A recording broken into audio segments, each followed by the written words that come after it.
ಬಾಗೇಪಲ್ಲಿ ಪಟ್ಟಣದ ಪುರಸಭೆ ಆವರಣದಲ್ಲಿ ಇಂದು ಆಯೋಜಿಸಿದ್ದ ಪೌರ ಕಾರ್ಮಿಕರ ದಿನಾಚರಣೆ ಉದ್ಘಾಟನೆ ಮಾಡಿ ಮಾತನಾಡಿದ ಶಾಸಕ ಸುಬ್ಬಾರೆಡ್ಡಿ ಅವರು, ರೋಗಗಳು ಹರಡದಂತೆ ಪೌರ ಕಾರ್ಮಿಕರು ತಮ್ಮ ಆರೋಗ್ಯವನ್ನು ಲೆಕ್ಕಿಸದೆ ಪೌರರ ಆರೋಗ್ಯವನ್ನು ಕಾಪಾಡಲು ವೈದ್ಯಾಧಿಕಾರಿಗಳಾಗಿ ಕಾರ್ಯನಿರ್ವಹಿಸುತ್ತಿದ್ದಾರೆ. ಪೌರ ಕಾರ್ಮಿಕರು ಆರೋಗ್ಯವಾಗಿದ್ದರೆ ಮಾತ್ರ ಪಟ್ಟಣದ ಪೌರರು ಆರೋಗ್ಯದಿಂದಿರಲು ಸಾಧ್ಯ.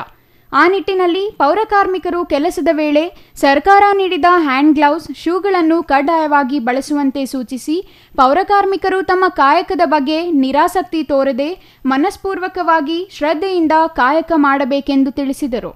ಪೌರ ಕಾರ್ಮಿಕರ ಮಕ್ಕಳು ಪೌರ ಕಾರ್ಮಿಕರಾಗಿ ದುಡಿಯಬೇಕೆಂದಿಲ್ಲ. ಮಕ್ಕಳಿಗೆ ಉತ್ತಮ ಶಿಕ್ಷಣ ನೀಡಿ ಅವರು ಮುಂದೆ ಉತ್ತಮ ನಾಗರಿಕರಾಗಿ ಸಮಾಜದಲ್ಲಿ ಉನ್ನತ ಹುದ್ದೆ ಹೊಂದುವಂತೆ ನೋಡಿಕೊಳ್ಳಲು ಪೌರ ಕಾರ್ಮಿಕರಿಗೆ ಶಾಸಕ ಕಿವಿ ಮಾತು ಕೊಟ್ಟರು. ಇವತ್ತು ಉಪಾಧ್ಯಕ್ಷರು ತಮ್ಮ ತಿಳಿಸ್ತಾ ಇದ್ರು, ಗುಡ್ ಮಾರ್ನಿಂಗ್ ಯಾರು ಹೇಳ್ತಾರಂದ್ರೆ ಪೌರ ಕಾರ್ಮಿಕರು.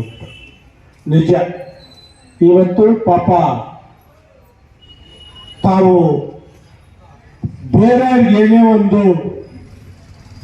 ಒಂದು ಕ್ಲೀನಿಂಗ್ ವಿಚಾರದಲ್ಲಿ ತಾವು ಮುಂದತ್ವ ವಹಿಸಿ ಮಾಡೋದಂದ್ರೆ ನಿಜವಾಗ್ಲೂ ಅದು ಸೇವಾ ಮನೋಭಾವನೆ ಅಂತ ನಾನಂತೂ ಭಾವಿಸಿದ್ದೀನಿ. ಅಂತ ಕೆಲಸ ಮಾಡ್ತಾ ತಮಗೆ ಆ ಭಗವಂತ ಒಳ್ಳೇದು ಮಾಡಬೇಕು ಅಂತ ಆ ಭಗವಂತನ ಕೋರುತ್ತ, ಹಾಗೆ ತಾವು ಅಷ್ಟೇ ತಮಗೇನೇ ಒಂದು ಸರ್ಕಾರದಿಂದ ಸಿಗುವಂಥ ಸೌಲಭ್ಯ ತೆಗೆದುಕೊಳ್ಬೇಕು ಅಂತ ನನ್ನ ಆಸೆ. ಇವತ್ತು ನಮ್ಮ ಪುರಸಭೆಯಿಂದ సామాన్యంగా కన్నడ అర్థం అవుతుందమ్మా, ఇలా తెలుగు దాంట్లో విశేషంగా ఇవన్నీ తీసుకోండి.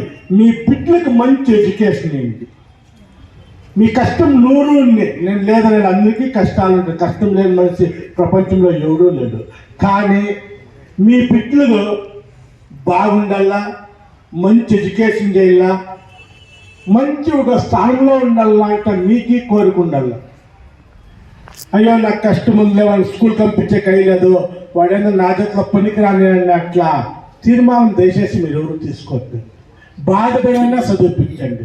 మీరు చదివిస్తే వాళ్ళకి అదే జీవితంలో ఒక ఫిక్స్డ్ డిపాజిట్ ఉన్నట్టు బాగా చెప్పండి. నాకు మా శ్రీనివాస్ చెప్పాను, కార్మిక దినాచరణ ఆయన కరెక్ట్ అప్ప, ఏమన్నా వాళ్ళకి ఏమి ఇస్తా ఉన్నామంటే అన్నా నెక్స్ట్ ఇయర్ నీకు బాగా చేస్తాను. నిజమే, ఈ పొద్దు చెప్తా. నెక్స్ట్ 22వ తారీఖు సెప్టెంబర్ వచ్చే ఏడాదిలో మీ కార్మిక దిన బాగా గ్రాండ్గా చేస్తాము, పౌర కార్మిక దిన బాగా గ్రాండ్గా చేస్తాము. గ్రాండ్గా అంటే పెద్దగా పెండాలు చేసేది కాదు, మీకు జీవనానికి ఏదైనా ఉపయోగమయ్యేట్లాది చేసేట్లాది మా ఉద్దేశం. దాంట్లో అది చేస్తాము. ఇప్పుడు నాకు ఒక దీనికి పండుగ వస్తా ఉంటే నానికి ఒక సన్న మీకు ఒక గిఫ్ట్ బట్టలు తీసుకొని మీరు బాగుండాలని కోరుకుంటూ నా 2 మాటలు ముగిస్తున్నాను.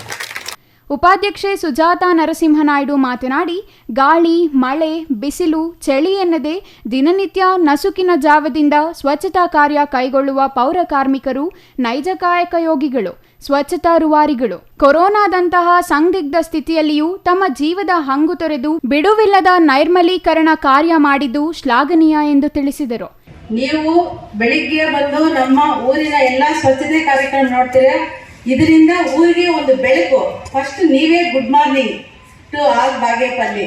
ನಿಮ್ಮಿಂದ ನಮಗೆ ಬೆಳಕಾಗಿದೆ. ನೀವು ಸ್ವಚ್ಛತೆ ಮಾಡಿದ ತಕ್ಷಣ ನಾವು ಹೊರಗೆ ಬರ್ತೀವಿ, ತುಂಬಾ ಸಂತೋಷ ಆಗುತ್ತೆ. ಎಲ್ಲ ಪೌರ ಕಾರ್ಮಿಕರು ತುಂಬಾ ಚೆನ್ನಾಗಿ ಕೆಲಸ ಮಾಡ್ತಿದ್ದೀರಾ, ತುಂಬಾ ಸಂತೋಷ. ಇನ್ನೊಂದ್ಸಲ ಎಲ್ಲ ಪೌರ ಕಾರ್ಮಿಕರ ಎಲ್ಲರಿಗೂ ನನ್ನ ಅನಂತ ಧನ್ಯವಾದಗಳು.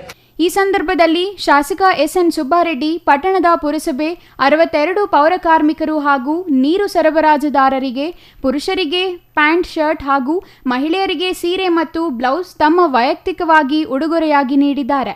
ಈ ಸಂದರ್ಭದಲ್ಲಿ ಪುರಸಭೆ ಮುಖ್ಯಾಧಿಕಾರಿ ಎನ್ ಶ್ರೀನಿವಾಸ್, ಪುರಸಭೆ ಸದಸ್ಯರಾದ ಶ್ರೀನಿವಾಸ್ ರೆಡ್ಡಿ, ಎ ನಂಜುಂಡಪ್ಪ, ರೇಷ್ಮಾ ಬಾನು, ಗಡ್ಡಂ ರಮೇಶ್, ಶ್ರೀನಾಥ್, ಪುರಸಭೆ ಅಧಿಕಾರಿ ಕೃಷ್ಣಪ್ಪ ಮತ್ತಿತರರು ಹಾಜರಿದ್ದರು. Ganesh, CTV news, Bagepalli.